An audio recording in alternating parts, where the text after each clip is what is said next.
अस्सलाम वालेकुम रहमत उल्लाह। नाज़रीन, आपको इन्फो रियलिटी में खुश आमदीद कहा जाता है।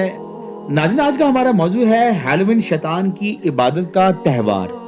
चर्च ऑफ शैतान के बानी एंटन लेवी, इसने एक बार हैलोवीन त्यौहार के बारे में कहा था कि मुझे खुशी है कि ईसाई वालिदैन साल में एक रात अपने बच्चों को शैतान यानी कि डेवल की इबादत करने की इजाज़त देते हैं।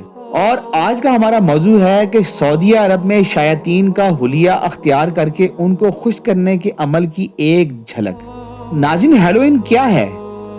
ये शैतान, चुड़ैलों और कई खुदाओं की इबादत करने वाले कदीम मजहब का एक त्यौहार है जिनका मानना था कि हैलोवीन की रात मरे हुए लोग भूत और चुड़ैलें बनकर इनके दरमियान उतरते हैं। इसलिए वो खुद को इनसे बचाने के लिए इन जैसा रूप धार कर जानवरों की खालें और इनके सर पहनकर आग के गिर्द नाचते थे, इस आग पर कुर्बानियां पेश करते थे और फिर वही लोग आग घरों में ले जाकर जलाते थे, ये मानते हुए कि ये आग उनकी हिफाजत करेगी। इसके साथ साथ ये लोग इनके मरे हुए लोगों की बदरूहों के लिए खाने का सामान भी घर से बाहर रखते थे ताकि बदरूहें इन्हें तंग ना करें और जो भी खाना हो बाहर से खाकर चली जाएं।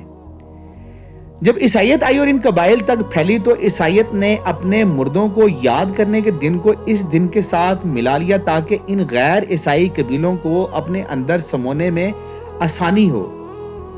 गरीब ईसाई अमीरों के दर खटखटाते वो इन्हें कुछ खाने को देंगे और गुरबा इसके बदले इनके मुर्दों के लिए दुआएं करेंगे। अफसोस तो इस बात का है कि जब अल्लाह ताला ने मुसलमानों को ईद उल फितर, ईद उल अजहा जैसे पाकीज़ा त्यौहार दिए हैं तो इन्हें यहूद व नसारा की नकल करने की क्या जरूरत पेश आई। तौबा कीजिए, कुर्बे क़यामत की वाज़ेह निशानियां जाहिर हो रही हैं, फितनों का दौर चल रहा है। अपने ईमान की हिफाजत करें। अल्लाह पाक हमें दज्जाली फितनों से महफूज रखे, तमाम उम्मत मुस्लिमा को हदायत और पाकिज़गी अता फरमाए। सऊदी अरब की ज़ेरे नज़र वीडियो हम सब के लिए एक इबरत का और सोचने का मकाम है। अल्लाह ताला हमें अपने हिफ्ज़-ए-मान में रखे, आमीन। आखिर में नाज़रीन, आपसे गुजारिश है कि हमारा ये चैनल, इसे लाइक करें, सब्सक्राइब करें, शेयर करें और आखिर में अपना बहुत सा ख्याल रखें। अस्सलाम वालेकुम।